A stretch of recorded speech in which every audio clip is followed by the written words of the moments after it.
Okay, Danielle. So, letterhead. Let's look at the letterhead. This looks great. Logo looks great.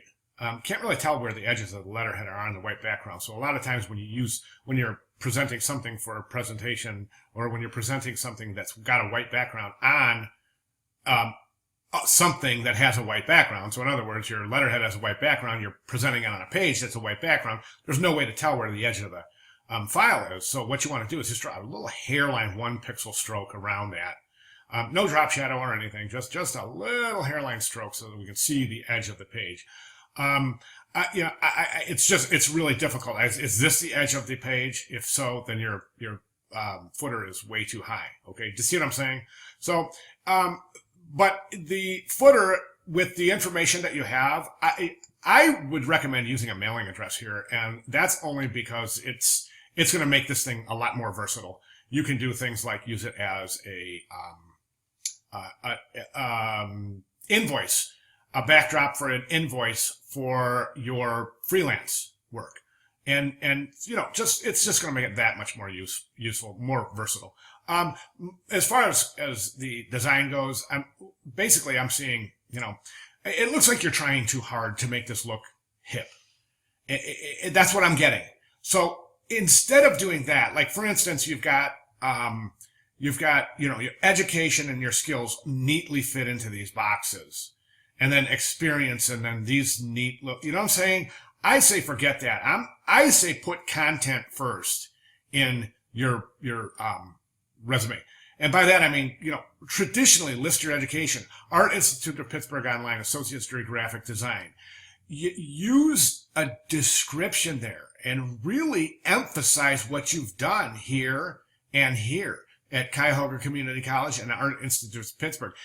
That, in conjunction with this pretty darn good little set of experience you have here, I'm going to say you've got a pretty impressive resume going on. So let's emphasize content and not so much the trendy design.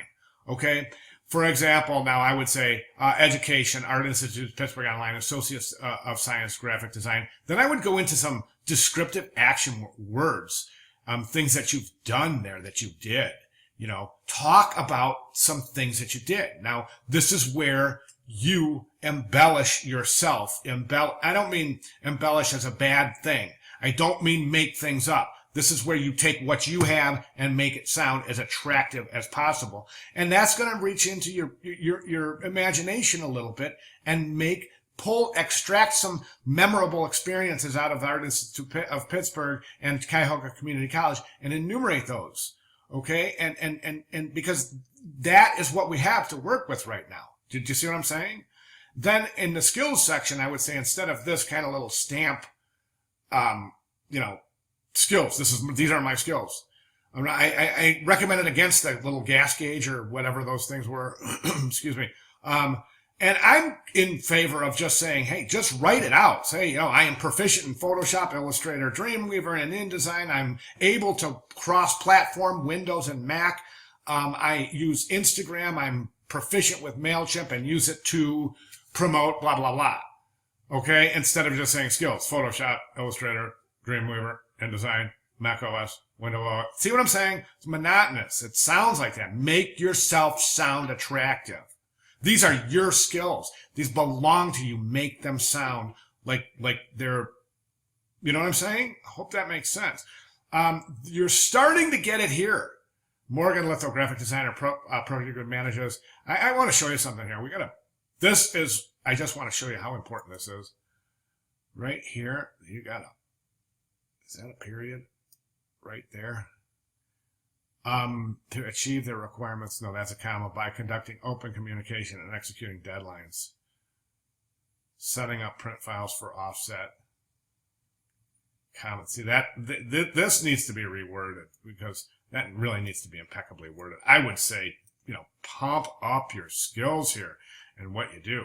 This is, even if you're working at right now, you want to keep yourself working and keep yourself available. So by really concentrating on the skills that you have and the responsibilities and the chores and the tasks that you perform on a daily basis really, really are important to somebody who would potentially think about hiring you. 2015 to present, I would just align that with the top here. And I would definitely go more traditional here, I guess is what I'm saying, Danielle. Okay, let's move on. See how just even when we look at it, it's just real. It's just everything is just in a box.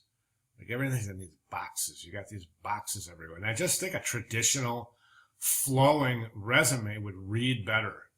Try it. Let me know what you think. If you like this, give me a reason. Sell me on it. I mean, if you're in love with the design, by all means, stick with it. But personally, I think I would reconsider that. Logo looks great. Business card looks great. The relationship, the colors, the logo, the relationship you've built using the typography and the colors from your logo carried through are pretty good.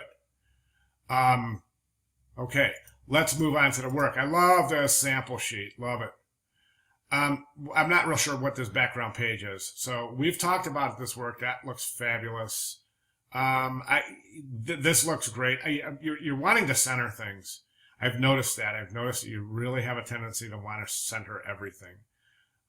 So, I mean, you got to really think about that. Really think about that. Let me show you what I mean. Basically, you know, this is symmetrical, basically. This page is set up on a center axis. You have these two set on the center. This one's in the center. This one's in the center. This page is centered. Typography is left aligned. That's good. Electives, dead center on the page. This is centered up top. This is centered on the page. Centered on the page. These are centered on the page. Both these images. See what I'm saying? Both these images are centered on the page. That's centered on the page. You see what I'm saying? I mean, you started to break that a little bit in this revised template. And I think this is great down here. I love this. I think that's fabulous. I would say move, you know, I would say use that. I think the horizontal orientation is probably more attractive for your work.